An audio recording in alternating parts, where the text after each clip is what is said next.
my beautiful babes, and welcome back to my channel. My name is Ashlyn and I am the founder of Studio Soleil Luna, the online and body movement studio. And today I'm going to be talking to you all about body image, the dance industry, the struggles that I've had, and also ways that I've used dance to help myself overcome those struggles and really feel beautiful, confident, and alive and vibrant in my body.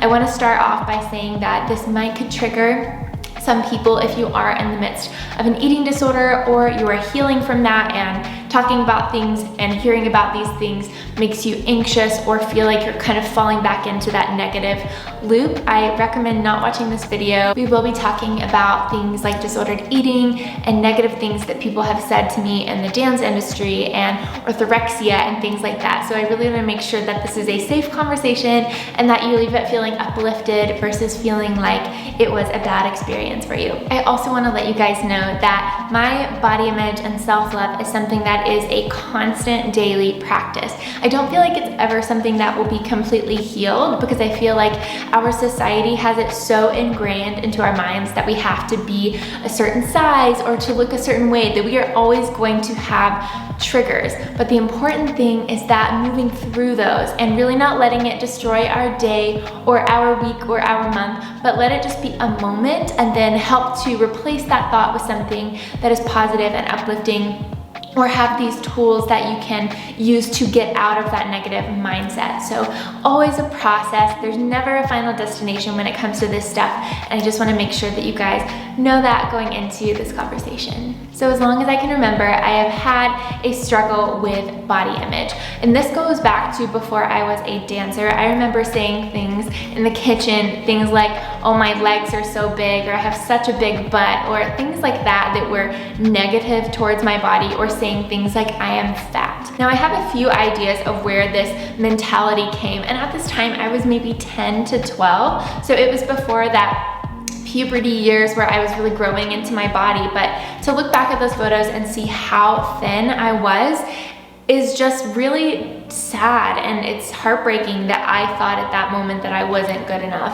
And I feel like that just continued on throughout the rest of my journey and up until this point. Just in case you don't know, I started dancing when I was 16. So this started way before my dance journey, with me looking at my body and feeling like it wasn't good enough. Now a reason for that could be so many things. I was obsessed with magazines. I was always looking at J14 and Teen Vogue and all of these magazines where these women had these quote unquote perfect bodies, and I would see that constantly, and I feel like it really got ingrained into my psyche. And also just things that people would say at school about people in bigger bodies. They were always negative, and those people were always isolated. And so I feel like there was this fear ingrained in me at a really young age that I won't receive love if I don't have this certain body type. Also, I love my mother dearly, but she had dieted since I can remember. I remember every Monday was the start of a new diet. And even when she didn't need to diet, it was like she felt like she had to detox and purge everything that we had had over the weekend, whether it was desserts or parties or things that were happening. And so to me, that made me feel like I always had to be working towards a specific body. I always had to be dieting or figuring out how to get myself at a lower weight. It was just a subconscious thought, as well as it caused me to not want to do things like go out to birthday parties or go to events or eat dessert on the weekends, because I was so terrified of what would happen to my body. And like I said, all of this started before I even entered the ballroom world. So you can just imagine how stepping into the dance industry with someone that's already dealing with those type of thoughts and patterns would affect them in a negative way. So I remember I started dancing at 16, and the first time I went to a competition, I realized that my body type was not like the body types of professional ballroom dancers.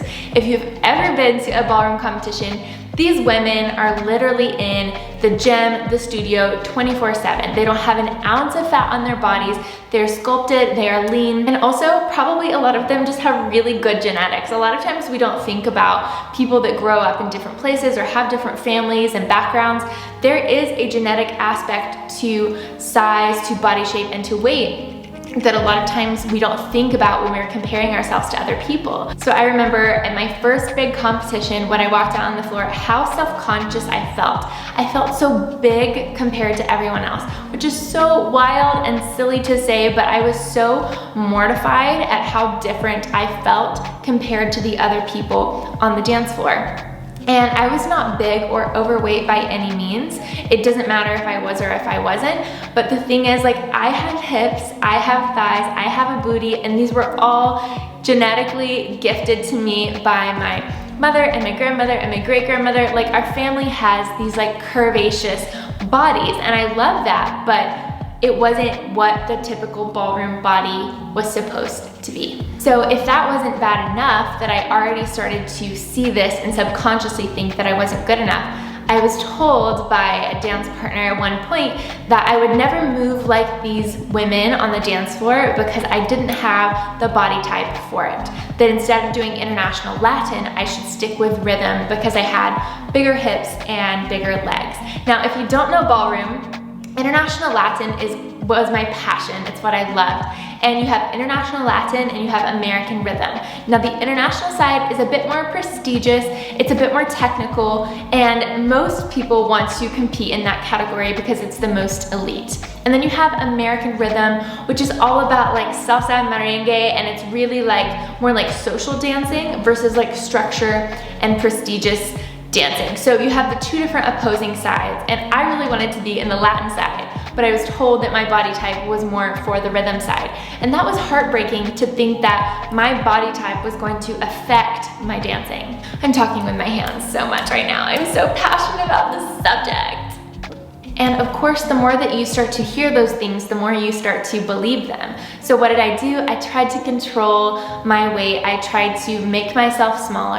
And I did this by multiple things. I worked out multiple times a day. I controlled what food I was eating.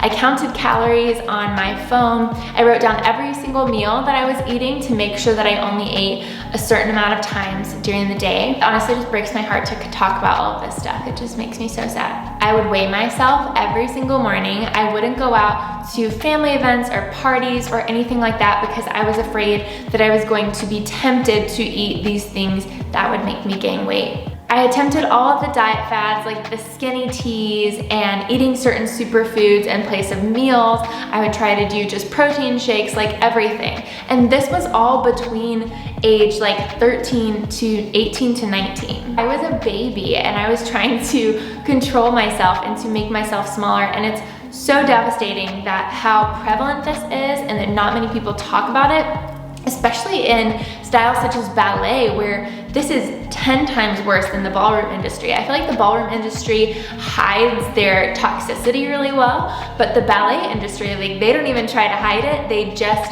force it upon everyone that comes in, and you know that it's going to be how it is, right? Whereas in ballroom, it's a little bit more sneaky. It comes up in different ways, maybe passive aggressive, but it's still the same message that in order to be a good dancer, you have to be a thin dancer. So it's really sad that I tried to control so much that I missed out on a lot of things in my life, whether it was hanging out with friends or family or going to big life events with people. I really isolated myself so that I wouldn't miss a workout or so that I wouldn't get off of my eating schedule.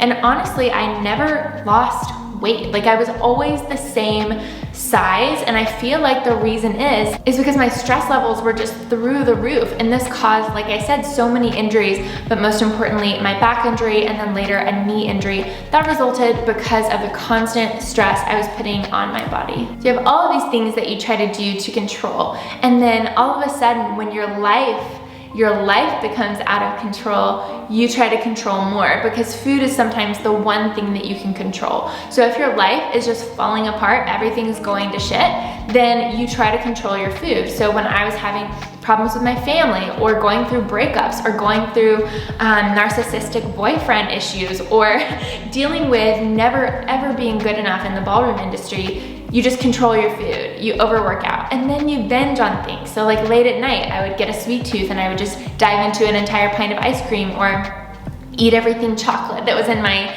cabinet, and then I would feel so embarrassed and devastated. And I dealt with this all on my own. I feel like it was nothing I ever wanted to discuss with anyone. I always wanted to keep it to myself.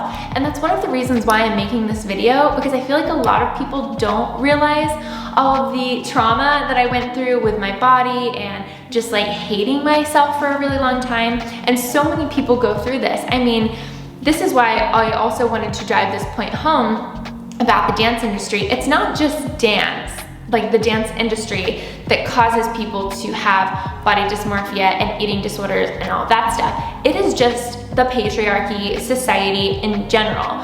We are taught as women that we will not receive love, we will not receive the job that we want, we will not have money, we will not get anything that we desire unless we are beautiful and thin and sexy, but not too sexy. And then we continue on through life without questioning these things and who made them up and why they're even societal norms or societal rules or expectations. And then we pass those fears and thoughts and mental processes down to our children and their children, and then it just continues into this spiral. Like if you look on Instagram right now at people that are in positions of power, young women, I mean, I'm talking teenagers, lip injections and Botox and boob jobs, and if those things make you feel beautiful and confident and sexy, do them. But I feel like when it comes to young women who are just trying to figure themselves out and they feel pressured into looking like a 25 to 30-year-old, there is a problem. And a lot of people aren't talking about that right now because it's just normal to throw in an Instagram filter, and it's just normal to want to look like the Instagram model or the Kardashians or whatever, right? It's normal, but why is it normal? And I feel like that's the root of the problem that we have to get to, is to change what's normal and to change what our expectations are of women. Like, why are women expected to do everything and be everything and look like everything that society wants us to look like? It's messed up, right? And healing ourselves, I just went on a total rant. I get so passionate about this because I feel like it's something that we can really take control of. We can really take control of if we are just aware. Because once we start to become aware, we can switch those thought patterns. We can switch the things that we say to ourselves, that we say about other women. That's also a big thing too. It's not just ourselves, but then we project those things onto other women. When we make those changes, then we can spread that to our friends and our kids, and it's just a domino effect. When you heal and work on yourself, that really translates into all other areas of our lives and heals the collective as well. So coming back to my ballroom industry story, I feel like I was never going to fit into the ballroom world. I was never going to fit into this mold of what I was expected to be or to look like, or the type of dancer that I was supposed to be. I also feel like the ballroom world was a really great example of toxic masculinity. It's crazy to me when I realized how parallel the ballroom industry is with the patriarchal society, because you've got the male, which is the leader, and then you've got the female, which is the follower in the partnership. Technically, that's what they're called. Lead and follow, right? So how crazy is it that the leader is kind of like this puppeteer, like he's controlling everything. He tells the woman where to go, and then she is like this sparkling, glittery side piece that he just accentuates her female form. She is the very sensual depiction of beauty, and that's kind of like what she does, right? And that can be taken in a positive way or in a negative way, and I feel like in my case that it was in a very negative way, because this dynamic, this relationship between two people, if it's not an actual intimate relationship and there's just that dynamic there, and the male partner feels like he does have that leadership or ownership over the female partner, it's just going to end badly. Like, it just is, and there's really no way around it. And I feel like I had that happen so many times where I was afraid to stand up for myself. I just kind of did what I was told to do. I looked the way that I was supposed to look. I acted the way that I was supposed to act. And really, it just ended up in heartbreak and self-loathing and so many bad situations that I could have gotten out of if I had just had a little bit more self-love and a higher self-worth. This is just one of the many experiences that I went through, that when I didn't have that self-love or self-worth in place, I got myself into a lot of bad situations, a lot of really devastating situations. And it all has to do with how much we value ourselves is how much other people are going to value us. So if we don't love the body that we're in, if we are negative to our bodies all the time, if we talk badly about ourselves, we are going to get someone that matches that same negative, terrible energy. So I left the ballroom industry. Surprise, surprise. I do still dance Latin on my own, and it is a much more beautiful and vibrant experience. You do not need a partner to dance Latin. I will link a couple of my Latin dance videos below for you that are all solo based, no partner needed. But I moved into a world of dancing on my own, which is a whole new thing because for 7 to 8 years, I danced with a partner. And dancing on my own was very scary at first. I didn't know what to think about not having someone to help me stay on balance or to tell me what to do next. And it was so liberating and it was so empowering. So when I started taking my first heels and burlesque classes, the first class, it just felt it in my body. I knew that this is something that I needed to do for the rest of my life, if possible, because it was so beautiful to see all of these women totally in their worth, confident, loving their bodies and loving the bodies of all of the other women around them. And that's a key too, is building a strong community of women around you who not only love their body and accept their body and are in their self-worth, but they do the same for you. And so often we're taught as women to be really negative about other women's bodies, and it helps us to feel quote unquote better about ourselves when we look at someone and we critique them and pick them apart, right? And it's really just because we're doing that to ourselves on an internal level. And it makes me super emotional because I hated my body for so long, and I hated my body for the injuries that I had and for not being the, professional Latin ballroom dancer that I always wanted to be, and not feeling loved by men or by other people. And as soon as I started taking these classes, I found a new appreciation for my body that I'd never had before. And to be very clear, I struggle with my body on a weekly basis, mostly because I have mirrors all around my house. I'm constantly on video. And I notice the more that I'm on social media, the more that I critique my body. So sometimes I take social media breaks just for that reason, but I know what triggers me. And I know how to replace the thoughts when they come in. So yes, I may have a bad body image day or a bad body image moment, right? But I try to switch that thought immediately, or I do something that makes me feel good about my body. So some tools that I use are, of course, dancing in heels, especially. When you dance in a heel, it elevates yourself, it elevates your confidence. It just makes you feel so good and so confident and sexy in your body. I also use EFT, which is tapping. And tapping really helps to connect to my body a little bit more than meditation. So I have used a lot of meditation in the past, but when you tap on the different energy points in the body and you're speaking as well, it really helps to replace those negative thoughts with positive thoughts. And the more that you do it, the more that those just seep into your subconscious and you really start to believe them fully. This is also something that's going to be available on the Studio Soleil Luna membership very soon, so make sure you stay tuned for that. Another thing that is really important is surrounding yourself with people who love you and who lift you up and who make you feel really good about yourself. And this is especially important if you have a partner. My partner is absolutely amazing at this, and I don't tell him that enough, but he is. He knows that my love languages are physical touch and words of affirmation. And so he is constantly affirming me. He is constantly telling me how beautiful I am and how much he loves me and why he loves me. And even though we do need to come to a place in our lives where we don't need that affirmation, it's still really good to hear it, especially from the people that we love the most.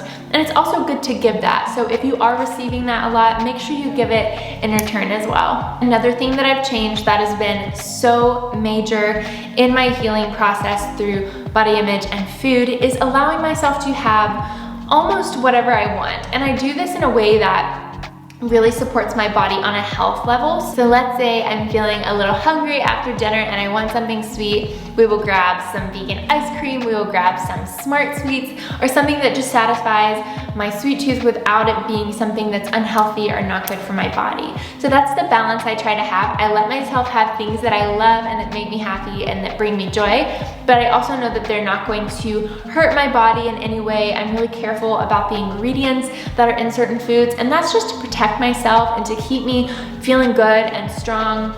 I've had a lot of health issues such as gut issues and a lot of skin issues, so it's important for me to have a lot of good, clean, nourishing food in my diet, but of course I allow myself to have the things that I restricted for so long, like a vegan donut or like a piece of cheesecake with my boyfriend. Like those things bring me so much joy, and I feel like the point where when you start restricting those things is where there's a problem. Now, maybe you just have those things on the weekends because you really want to keep your health at optimal levels. That's fantastic, but just know why you're doing it and make sure that you have a why behind the way that you're nourishing and that you're eating. So all of these things will really just help you to feel confident and better in your body.